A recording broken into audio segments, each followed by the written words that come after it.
Southwestern Oregon Community College gave me the opportunity for a new career doing something. Would you like to make money doing it? At Southwestern, we can help make your dream a reality. With our degree and certificate programs in welding, you'll be prepared for a career in the welding. In just one short year, you could be a dental assistant.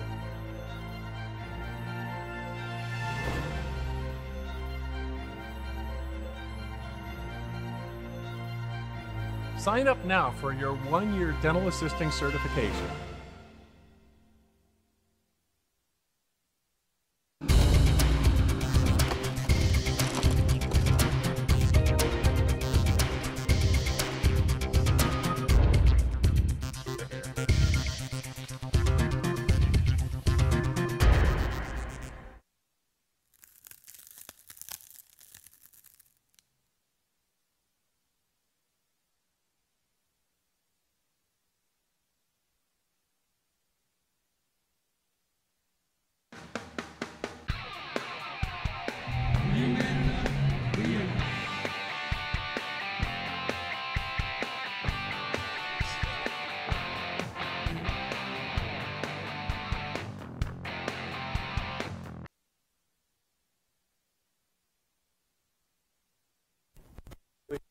June 1961, sometime between midnight when the pool hall closed and 8 a.m. when the pool hall opened, someone has broken in.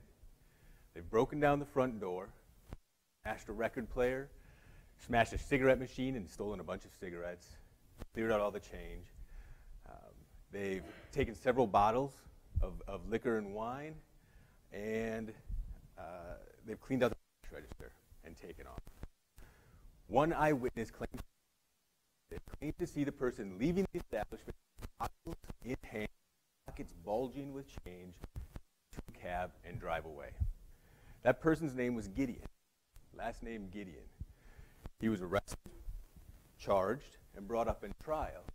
And at trial, he asked for an attorney.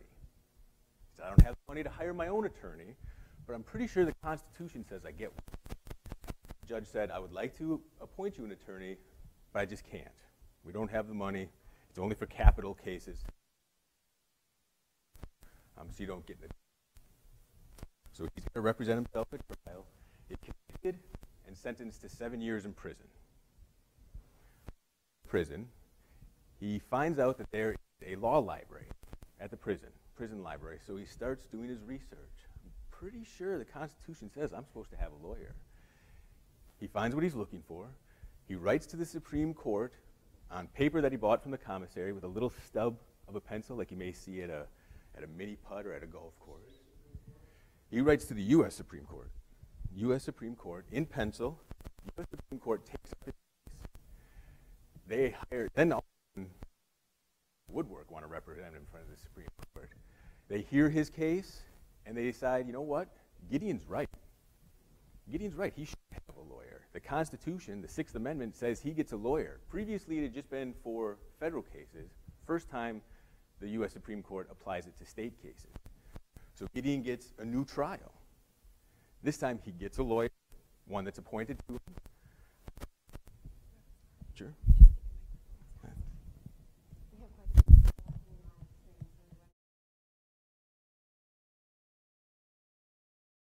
Gets a lawyer, new trial.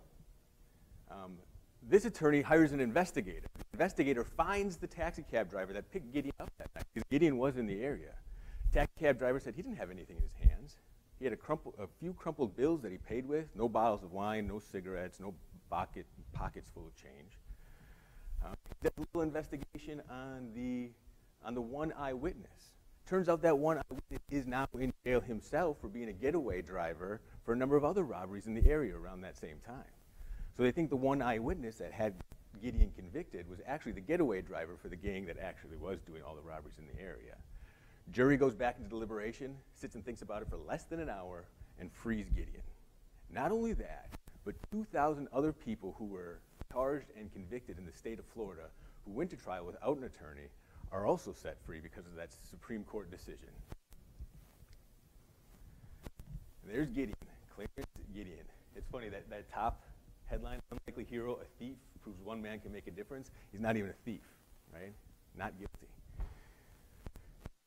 So we are here today to talk about the rules of the game, talk about some of the stories that make up football, and about the difference we can make. And so this is a quote from Gideon that he had written to his lawyer when he was died, and it's on his gravestone. Each error finds improvement in the law for the benefit of mankind. So this is me, Pruess. There's a little bit of my bio, Montana State, ethics. People often think those two really go together. But yeah, politics and ethics really do go together. Law school, Corps, attorney at Oregon Law Center. For those of you who aren't familiar, Oregon Law Center is a statewide nonprofit law firm that represents low-income Oregonians in civil legal services. And then circuit court judge, 15th Judicial District, which is Coos and Curry County. I put this up here just so you know who I am and where the information is coming from. There is a lot of information out in the world today. Mass information, misinformation. And part of information literacy is knowing the source and making sure that source is reliable. So there's me. Take that source information for what you will. So this evening, like I said, we're going to talk a little bit about the U.S. Constitution, the human stories in the case law, and we're also going to talk a little bit about the dangers of indifference. What happens when you turn a blind eye to injustice, when you just ignore it? So let's jump in. So before I get to the Constitution, before I get to law school, I just want to talk briefly about Peace Corps, because this was my opportunity to live in a different country for 2 years with different rules of the game, different constitution, and my wife Alyssa and I were there when they were experiencing a constitutional crisis of their own. So just a little bit about Bolivia in general and our Peace Corps service. We were in Bolivia for 2 years, lived at a village at 10,000 feet. They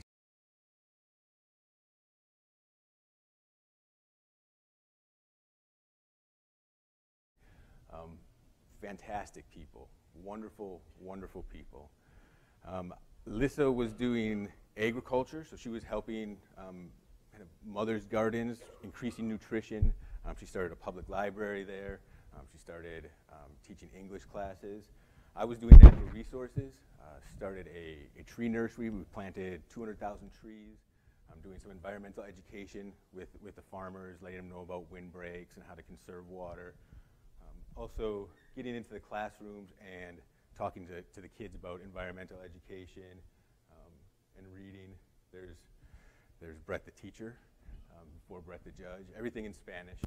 So typically in Peace Corps, you spend the first year learning the language, learning the community, building relationships, and the second year you apply that knowledge and start getting projects done, and that's exactly how our experience was in the Peace Corps.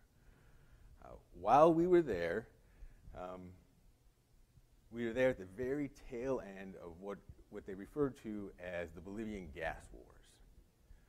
So Bolivia owned all their natural resources, and for several $1 million on the books, sold over $1 billion of gas and oil rights to foreign companies. All right, so basically, from the view of the folks, of the normal citizens there, gave away hundreds of millions of dollars that belonged to the people for a few $1 million, right? And then the president at the time was chased out of the country with literally suitcases full of cash, flew first to Miami and is currently living in the United States. But the riots started. The Bolivian gas wars. This is what we call a bloqueo. It's basically a roadblock. There's one paved road that goes around the country and kind of links all the major cities in Bolivia. So if you want to shut it down, you just block that one paved road. And now products from produce from the farmer's field isn't getting to the supermarkets. There's no more oil and gas being shipped around. Common goods like tires and shoes and things like that. Everything comes to a standstill, and you can do it with one roadblock. And you get enough angry citizens together blocking different sections of that road, and the entire economy shuts down. So that's kind of when we arrived in Bolivia, this is what was going on. As part of that constitutional crisis, these 5 men were president of Bolivia in 5 years. In 5 years. 5 different presidents in 5 years. The first, Jorge Quiroga, was originally a vice president. The president at the time got sick. He was the youngest vice president ever, 37 years old. President got sick. He became president for the last 1 year of that term. The next person up there, Gonzalo Sanchez de Lozado, also known as Goni. Goni was the president that sold the natural resources, $1 billion worth of natural resources for a couple $1 million. He was the one that was chased out of Bolivia and moved to the United States. After that, his vice president, poor Presidente Carlos Mesa, was left to clean up the mess. Carlos Mesa had never been a politician. Vice president of the country was the first office he had ever held. He was a professor, and he was a journalist, and he wanted no part of the Bolivian gas wars. He denounced what Goni had done, but said, you know, the contracts are signed. There's nothing I can really do about it. He tried retiring. Resigning, stepping away from the presidency twice, and Congress wouldn't accept his resignation, so you're trapped as the president of Bolivia. The third time, they did accept it. He's like, no, really, I quit. I'm leaving now. Third time they accepted it. The problem was, under the Bolivian Constitution, the head of the Congress refused to accept it, because he was next in line, the third person in line. The person after him, the second in charge of Congress, refused to accept it. Nobody wants to be president of Bolivia.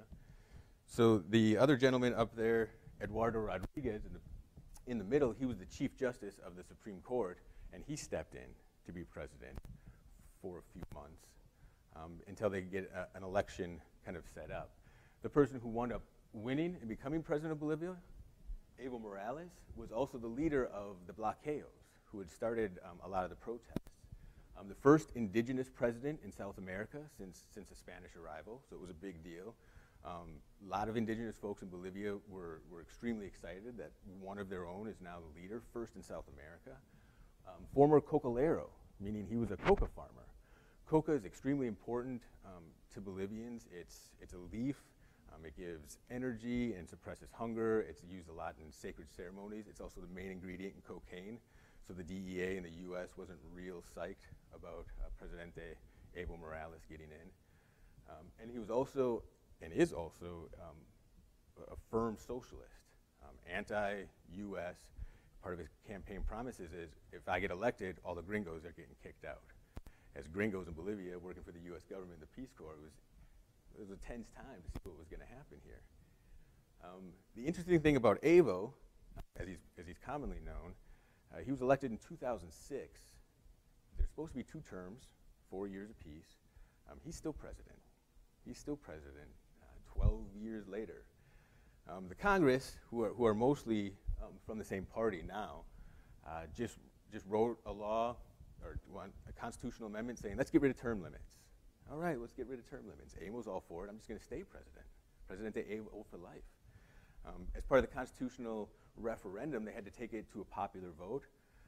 The people, kind of getting sick of Evo, they were excited before, but it's been 12 years, voted down the referendum, saying no. We want that Constitution to stay. You only get a couple term limits. Supreme Court overruled the people and said that's an impingement of free speech. Term limits are impingement of free speech. Evo can run for president again. And so he's up for election in 2019 to continue being president. So that's a constitutional crisis, right? That's one that Alyssa and I lived through in the Peace Corps. As our Peace Corps term of service wrapped up, as a postscript, before I move on, he didn't kick out all the gringos right away, but there's no more Peace Corps in Bolivia anymore. We don't have an embassy in Bolivia anymore. Eventually, a lot of folks got kicked out of there. A lot of gringos did from the U.S. So as Alyssa and I were getting ready to come back to the United States, I knew I wanted to continue helping people. I knew I wanted to continue building stronger, safer communities. I knew I wanted to do public service work, but I didn't know what exactly, and I didn't know how exactly. And my time in Bolivia made me think, you know, I really need to figure out the rules of the game. Until I figure out the rules, I'm not going to know how I can help or what I can do. And so in order to figure out the rules of the game, I decided to go to law school. I figured, well, they'll teach the rules there. A couple things I learned at law school, learned several things, but a couple of them. One is I absolutely love the law. It is fascinating. It's complex. It's based on real-life human stories, and the stories are some of the things that I love the most about it. The research, the writing, the history, taking that complexity and breaking it down into smaller pieces and simplifying it, the logic, I love it all. The other part is the rules of the game, at least in this country, start with the Constitution. And so that's what I'm going to focus a good deal of the conversation tonight about, is the Constitution. And there it is. And it starts with, we the people. We the people of the United States, in order to form a more perfect union, establish justice, ensure domestic tranquility, provide for the common defense, promote the general welfare, and secure the blessings of liberty to ourselves and our posterity, do ordain and establish this Constitution for the United States of America. We the people, that's how it starts. So just as a real quick civics review, after the preamble, there's 7 articles, and the 7 articles they're dull compared to the rest of it. They're dull. It's the structure. It's the legislature, Article 1. It's the executive branch, the president and all that, Article 2. The judiciary, the judges and the courts, Article 3. And it kind of goes down through full faith and credits that the states have to give other states their laws the same rights. It goes into taxes, how it's ratified, how it's accepted, how it's amended. Those are the 7 articles of the Constitution. The stuff that gets interesting, really, are the 27 amendments that came after it, the most recent being in 1992, which had to do with pays for senators. But what we really think of, what most people think of when they think of the Constitution, are the first 10, and that's the Bill of Rights. So let's take a closer look at the Bill of Rights. The First Amendment. Here's another thing I learned at law school, the power of the semicolon. This is one sentence in the First Amendment, and check out what it gives you here. It gives you the freedom of religion, right? It gives you the freedom of speech, the freedom of the press, the right of people to get together and assemble and petition the government for grievances, all of that in one sentence. These are referred to more as the liberty rights, all in the First Amendment. And so what is that? What's some of the human stories behind that? Danger v. Oregon, right in our backyard. So the setting for this one, and I'll give you a little history just so it makes sense. This is a 1933 case, 34. The case is from 37. The events around it were from 1934. This is in between the Red Scares. Right? So after World War I, Bolshevik Revolution in Russia turns into the Soviet Union. Lenin's in power. Communism is taking off. That's the first part of the Red Scare in the United States. A plot was uncovered for 36 assassinations by bombs in the United States, targeting people like Supreme Court justices, attorney generals, J.P. Morgan, the Rockefeller family. It didn't go off, but that plot was uncovered, and that really ramped up the Red Scare. In 1919, 8 bombs went off in 8 different states simultaneously. One of those bombs killed the bomber, so they knew who it was. He turned out to be a radical, a communist. They figure all 8 of them were, it's hard. It would be hard to do that with a cell phone, to get all 8 bombs to go off at the same time in 8 different states. In 1918 and 1919, it had people scared that, okay, this is a big deal. These people are coordinated, they're sophisticated. So that's part of the Red Scare as well. By about 1940, the United States had approximately 50,000 people who were official members of the Communist Party. World War II is the second Red Scare, post-World War II, and you may have heard of McCarthyism, where folks from all different walks of life were accused of being communists and kind of just wrecked in the media whether they were communists or not. So what happens between those Red Scares is this Dajon v. Oregon.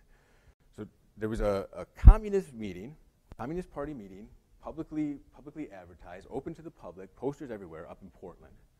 Again, this is 1931. Come hear about the Communist Party, come hear what's going on.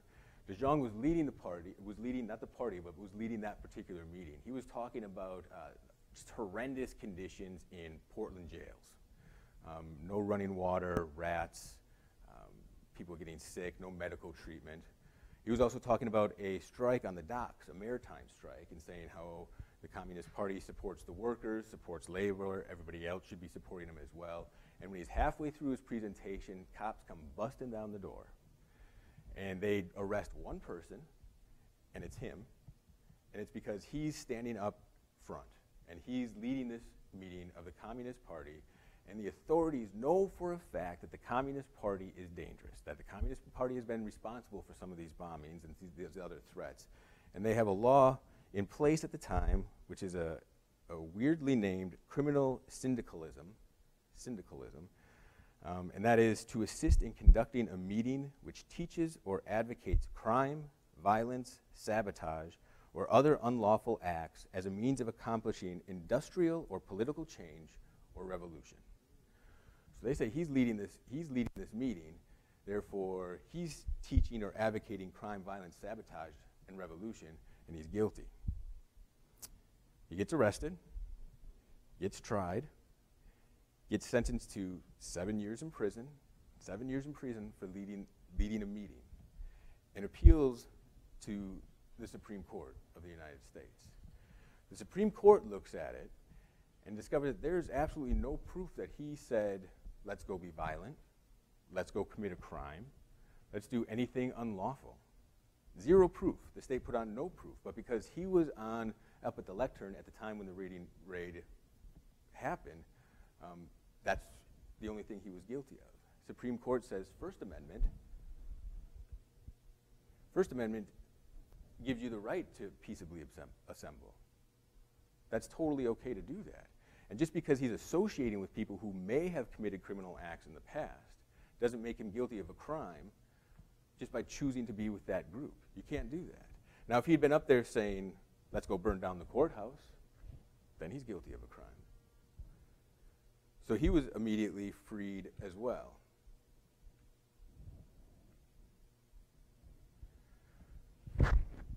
So what's that leave us with? What does that look like today?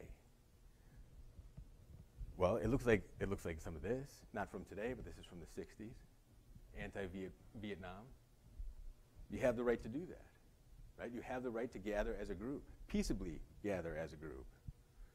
It looks like this today.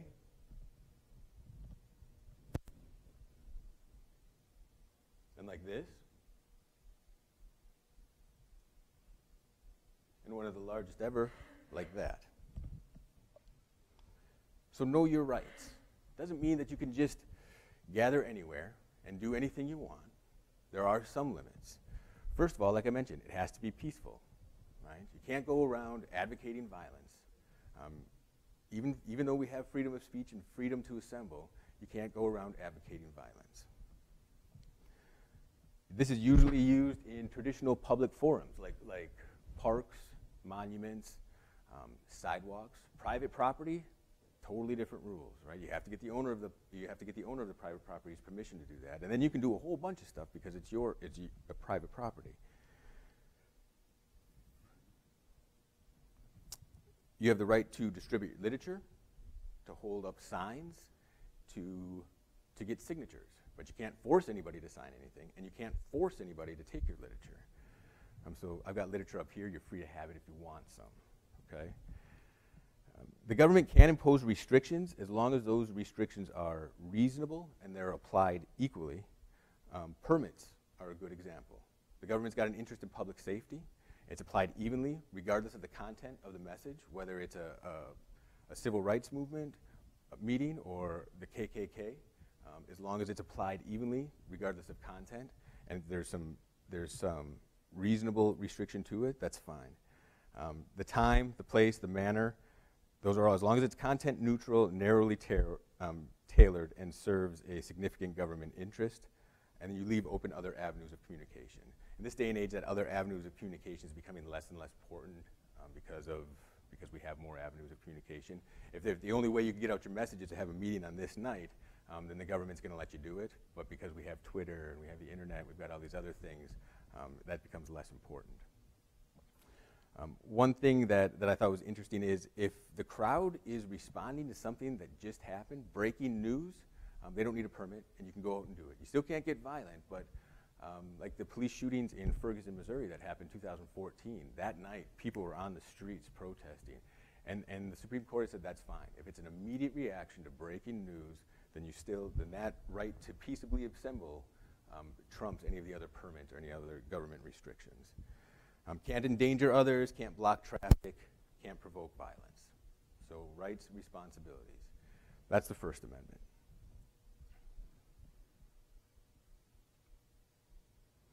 So the next amendments that I'm going to go over, the 4th, 5th, and 6th, are more the justice rights. It has to do more with criminal behavior and the rights of the accused.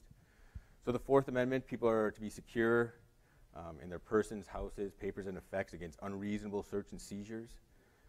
There's got to be probable cause. This is where we get search warrants from, supported by oath and affirmation, describing the place to be searched and the person and things to be seized. I know we use this one a lot because I'm the judge that gets the search warrant calls at 3 in the morning on Friday. So yeah, we use this one all the time. The 5th Amendment, you may hear that. People say, I'm going to take the 5th, right? That means you don't have to say anything that's going to be incriminated against you. The double jeopardy, you're not going to get tried twice. And then the due process, without due process of law, they can't take your life, liberty, or property without due process of law. Basically meaning, you get notice, you get a hearing, you get a chance to confront the witnesses against you. You have all these due process things that protect the rights of the accused because they were innocent until proven guilty. And then the 6th Amendment, it's the impartial jury.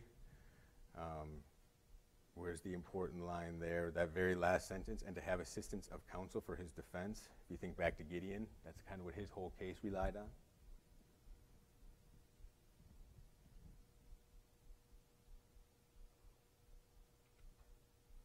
All right. How many people here watch any kind of cop show, law enforcement show? Right? I think we all have heard this in a time or two. You have the right to remain silent. Anything you say or do can be used against you in a court of law. You have a right to an attorney. Blah, blah, blah, blah, blah. The Miranda warnings. I say blah, blah, blah. They're important rights. I shouldn't say blah, blah, blah. But the Miranda warning, we're all familiar with it. It's on TV. It's all over the place. The story behind Miranda, it comes from a case, Miranda v. Arizona, 1963 case. It's a 1966 case, but the events were in 1963. Miranda was arrested. He was brought in for questioning on kidnap and rape charges in Arizona. After 2 hours of intense interrogation with police, he verbally confessed to the crimes. He signed a statement saying he committed the crimes, and he was sentenced to 20 to 30 years on each count. And then his case went up the chain and wound up in the Supreme Court. And part of the reason it was in the Supreme Court is because when Miranda got back to his jail cell and started talking about what had just happened and the confession and everything, his cellmate said, "Are you crazy? Like, why would you confess? You didn't have to say anything." And Miranda says, they said that I wasn't getting out of here until I told them exactly what happened, so I told them what happened. And the cellmate, the jailhouse lawyer is saying, you don't have to do that. You've got a constitutional right that says you don't have to say or do anything. Miranda said, I didn't know that. Nobody ever told me that. Well, the Supreme Court said that 5th Amendment right to remain silent is so important that the police officers, the law enforcement, the government has to tell you it. Has to tell you it right away. As soon as they detain you, as soon as you're not free to go, they have to tell you that. Because you have to, a right is useless. You can't exercise it if you don't know it exists. So that's where the Miranda warnings come from. So now every time, as soon as you get put in handcuffs, as soon as you're no longer free to go, you have the right to remain silent. Anything you say will be used against you in a court of law. You have a right to an attorney. And you can waive those rights at any point in time. As a follow-up to Miranda, not the happy story that Gideon had. So Supreme Court says your conviction is bad. They should have told you your rights. But not that you don't get convicted, you get a new trial. And they cannot use your confession in that new trial. So he gets tried again. They don't use his confession, his verbal confession or his written confession. But they have testimony from the victim and a positive ID from the victim. And so he's still found guilty. right? And he's sentenced to 20 to 30 years. He gets paroled after 5 years. And I don't know Arizona law well enough to say how do you get convicted for 20, 30 years and get out in 5, but he did. He spent the next 4 years signing Miranda cards. That's how he made his living. Autographs, the Miranda cards. Because a lot of folks had them. Officers had them because no one knew it by heart at that point in time, and other people kept them in their pockets and in their wallets, and he would just sign cards, sign cards. So he was paroled in 1972. In 1976, Miranda gets into a bar fight and is stabbed to death in a bar fight. A person who the police think did it is arrested. The first thing they do when they arrest him is read him his Miranda rights, right? He exercises his Miranda rights and remains completely silent. The police do not have an eyewitness. They do not have a murder weapon. And now they've got a suspect in custody who is choosing to remain silent. They don't have any evidence or enough evidence to get a conviction, so they let him go. And the Miranda murder is never officially solved.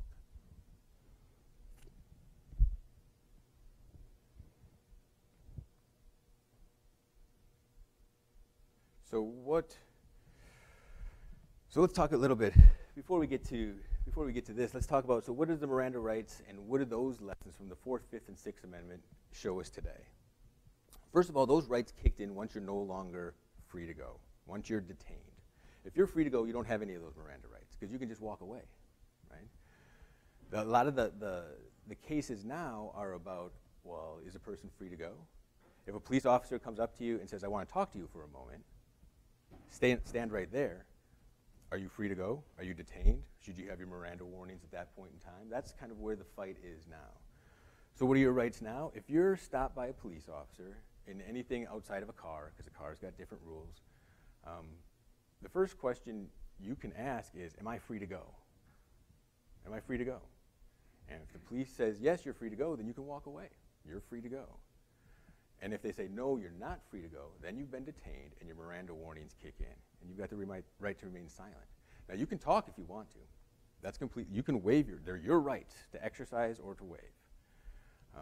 But once you're detained, that kicks in. You have the right to remain silent. In Oregon, I don't know why I enjoy this one, because I'm a law nerd, I guess. But in Oregon, you do not have to identify yourself to the police officers. Again, not driving. If you're walking down the street and a police officer says, you, come here, what's your name? You don't have to tell them. You don't have to tell them. But they've got the right to detain you until they figure out who you are. And I can tell you, if you're not giving them your name, they're going to be in no hurry to figure it out. Finding out who you are is going to be so low on the list of priorities that you're going to be detained for a while. But I just thought that was kind of funny. You've got a right to keep that information private, and they've got a right to keep you until they figure it out.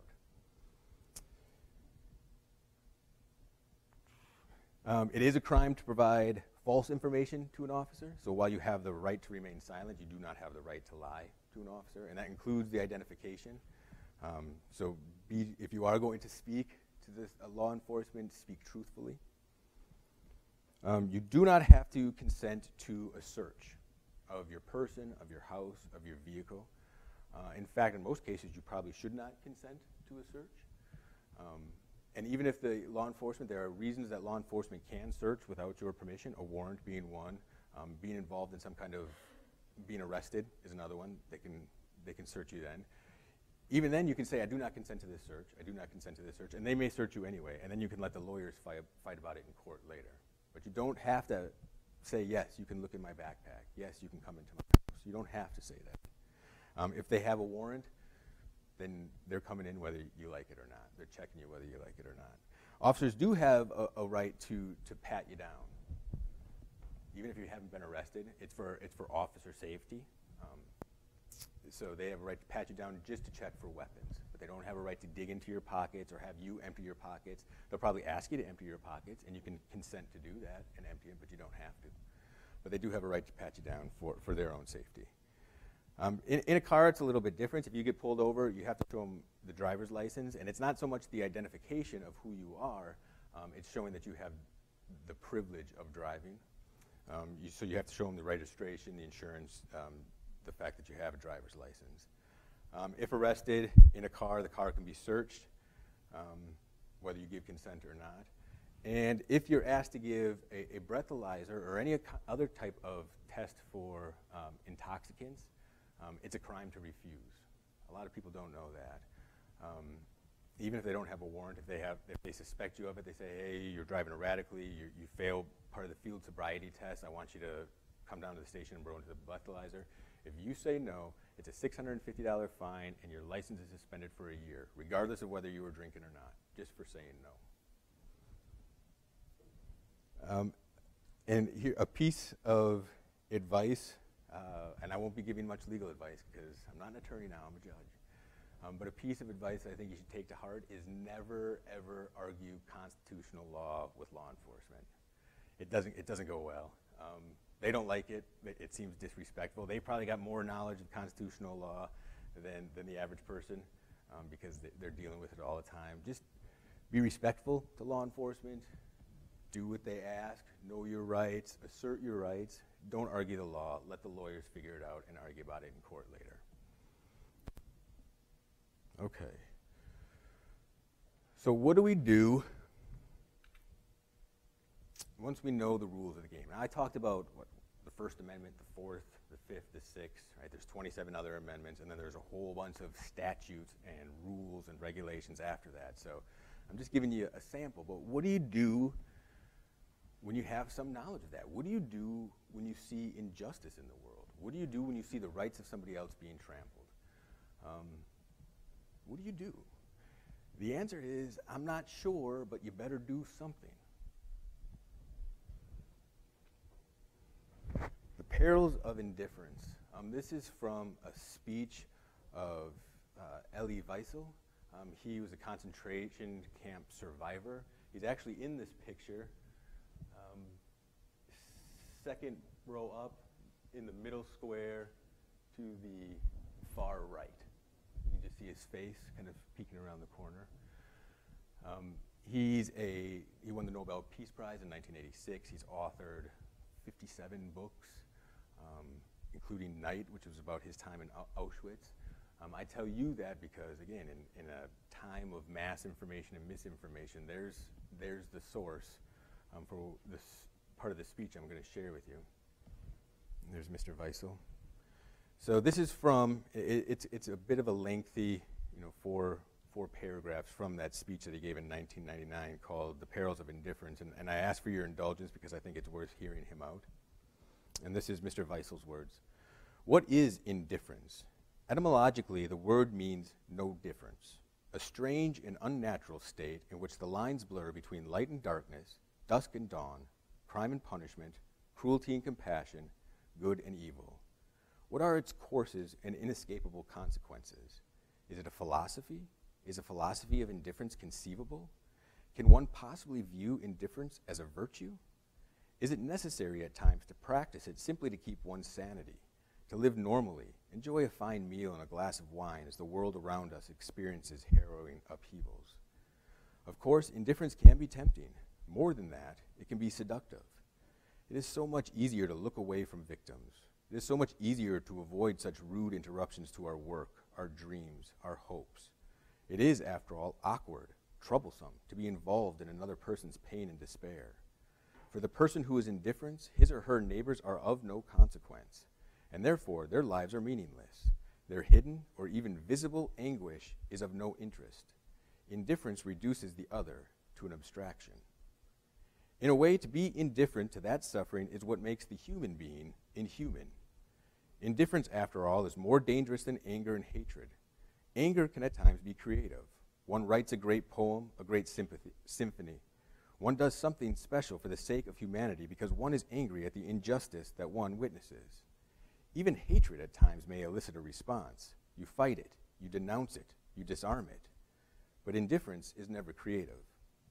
Indifference elicits no response. Indifference is not a response. Indifference is not a beginning, it is an end. And therefore, indifference is always the friend of the enemy, for it benefits the aggressor, never his victim, whose pain is magnified when he or she feels forgotten. The political prisoner in his cell, the hungry children, the homeless refugees, not to respond to their plight, not to relieve their solitude by offering them a spark of hope, is to exile them from human memory. And in denying their humanity, we betray our own. So what do? When you see injustice? You take action. You do something. And what that something is depends on the injustice that you see and the person that you are. Because what we really need is the best version of you. We need what you're best at offered to the greater community at large. We need to help our brothers and sisters in the human family.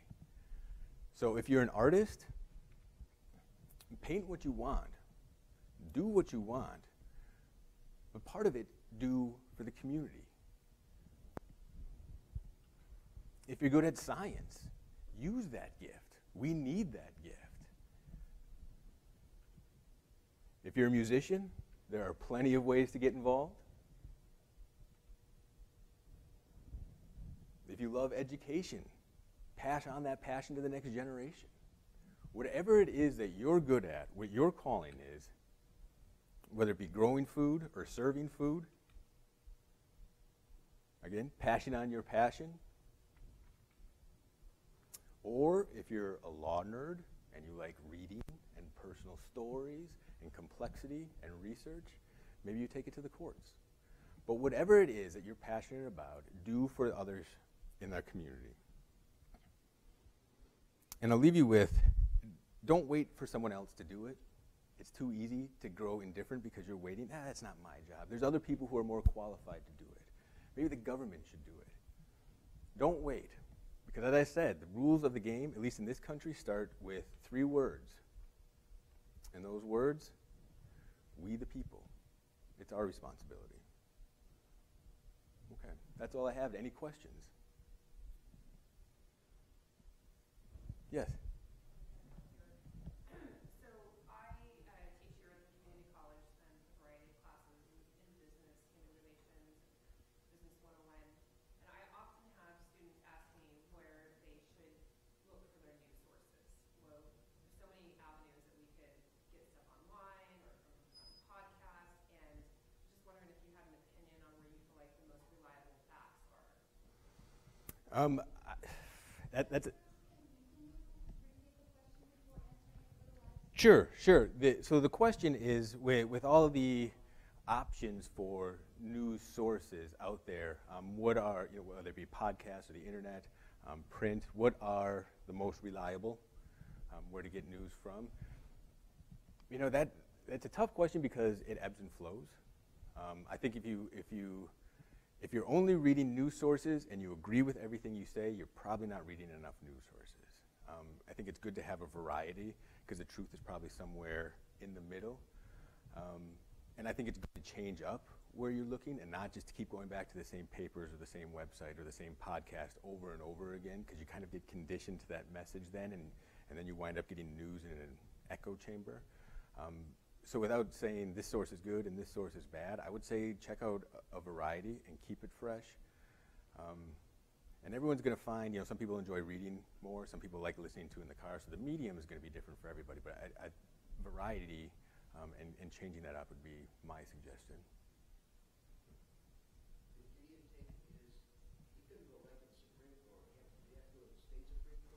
He went up the chain, yep, until it wound up in the U.S. Thank you.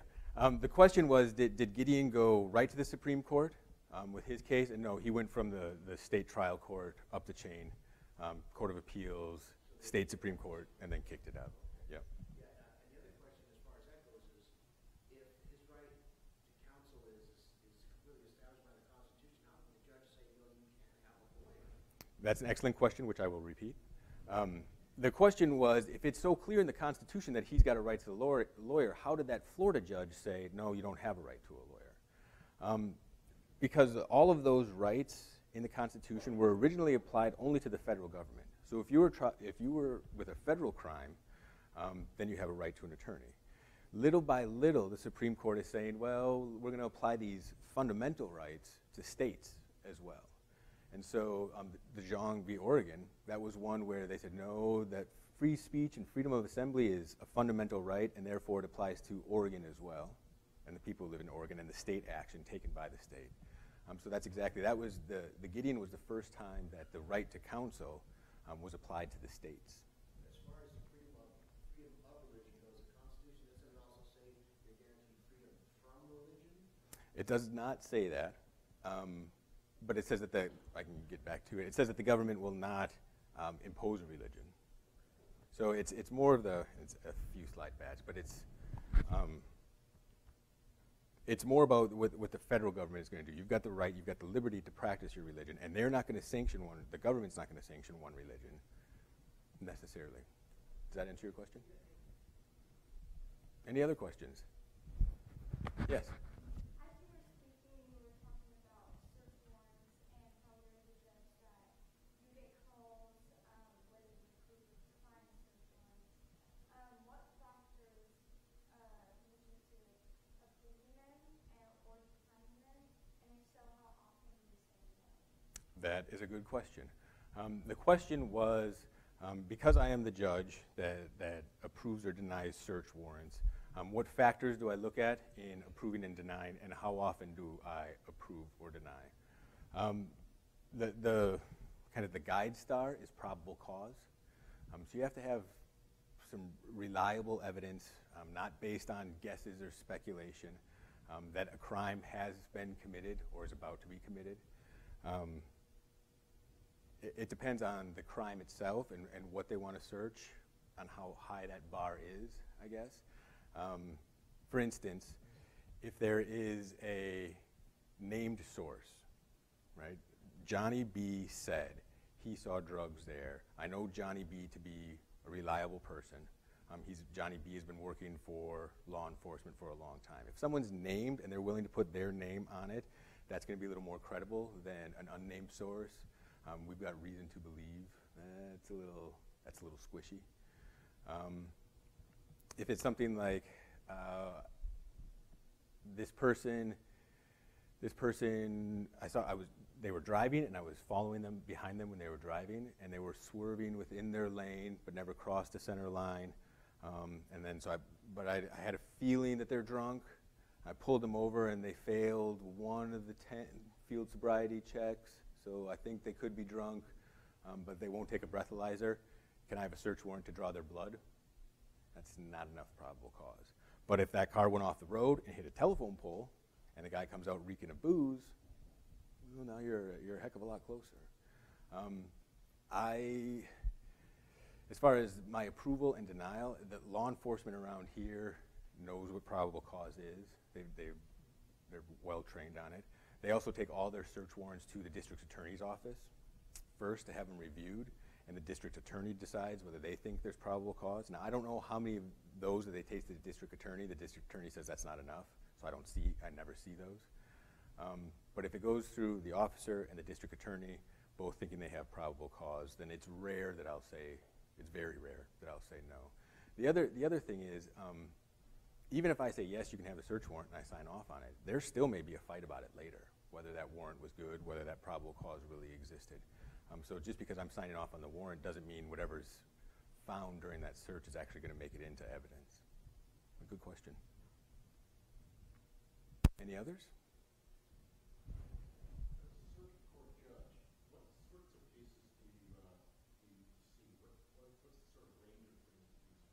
Yeah, good question. As a circuit court judge, what issues do I deal with, and what do we see? Circuit courts in Oregon are courts of general jurisdiction, which means absolutely any legal dispute that comes in, civil and criminal. In my courtroom in particular, I'm most often in the North Bend courthouse. So I see a lot of landlord-tenant. I see a lot of boundary disputes, easements, roads, things like that. I see violations, traffic. I've got mental health court. I see a heck of a lot of restraining orders, unfortunately, stalking orders, abuse prevention orders, things like that. Mental health court. Civil commitments, which is another interesting one. If doctors want to send somebody to the psychiatric state hospital, we've got to have a hearing on that. So it can, and I could hear, 6 or 7 of those different types of cases in one day. It's all over the place. there's not a whole lot of, there's no felony work that's done in the North Bend courthouse because we're not at the jail, so the jail's in Coquille, so that's where all the felony work is done. Question? Did you have a question? Well, related question. I was just wondering if you could give us an overview of this area and what you see as the typical legal pressures and problems that we have. So the question is the legal pressures and problems that we have in this area, the things that keep coming through the courts. I mean, the big hitters, and I think because it affects so many people, is family law. I mean, that takes up a lot of the court time, whether it's divorces or custody, parenting time, child support. It just, I mean, there's so many families, and there's so many families that aren't working. So that's a big one in the courts. As far as in the civil realm, landlord-tenant is huge. I mean, I think we all know that there's kind of a housing crisis in our area.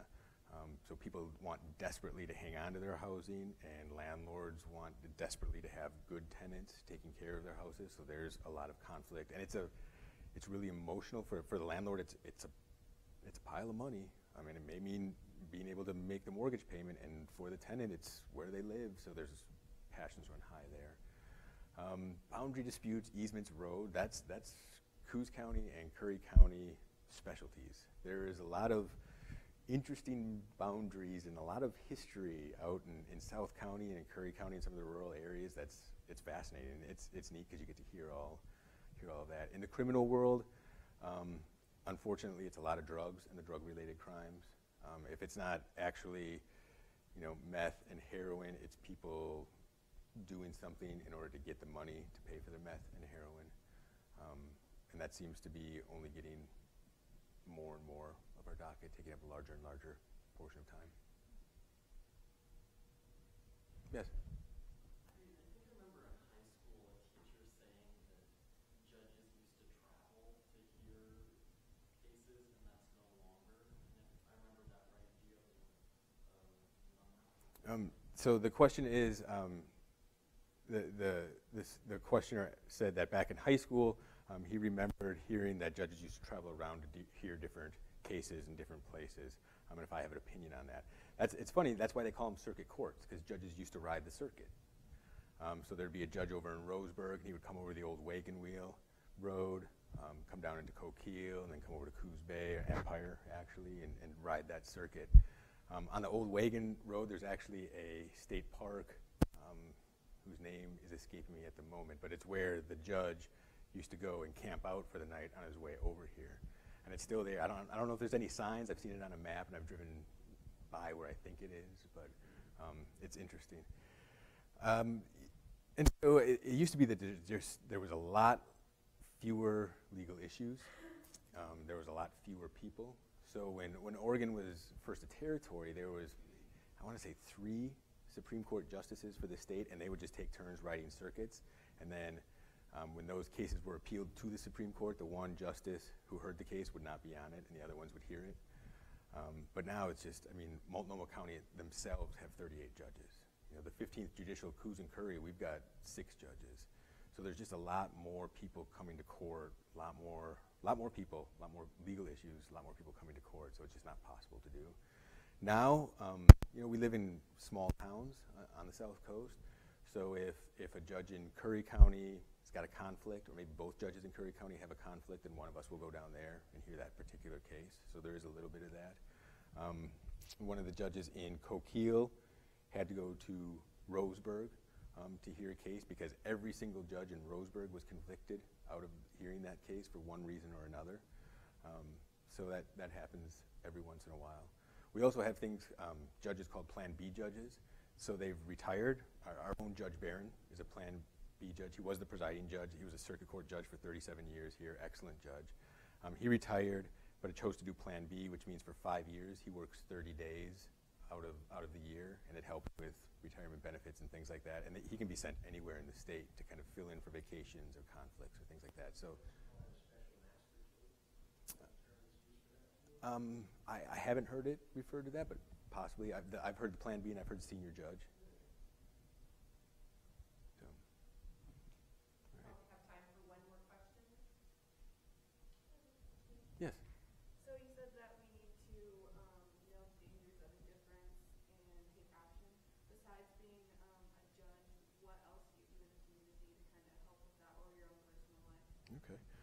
The question was, I talked about the dangers of indifference, and aside from being a judge, what else do I do in my own personal life to make a difference? It's a great question. The first one that comes to my mind is I'm a loving husband and father. My family is a priority. And as far as passing it on to the next generation, my son is here being forced to listen to this talk. So that's part of it. I'm a board member on a number of different organizations. The Boys and Girls Club has been a passion of mine for a long time. I think they do a lot of really excellent work. I've worked with formerly the Women's Health, the Women's Safety Resource Center. I've been a member of the Coos Hispanic Leadership Council. I was a founding member of the local Surf Rider chapter, which is now the second biggest chapter in the state behind Portland. I used to be on the Lighthouse School Board where my son goes to school. I had to step away from that once I became a judge because you can't, there's some ethical concerns about being on a school board and being a judge at the same time. I was on the South Coast Veterans Assistance Network as a service provider, helping out veterans. On the Family Resource Council. I also participate at the state level. The Chief Justice of the Oregon Supreme Court asked me to be on the Civil Justice Improvement Task Force. So trying to figure out how do we make it easier and more fair and the courts more accessible for people who don't always have attorneys in civil matters, among other things. So that's a sampling. All right, I did not mention the 15th, 19th, and 26th Amendment, and those amendments are what give everybody who's over 18, a U.S. citizen, the right to vote. Ballots are coming out soon. Ballots are due back May 15th. I'm on the ballot. I would appreciate your support, but regardless, educate yourself about all the different positions, all the different candidates, and exercise that right to vote. All right, thank you.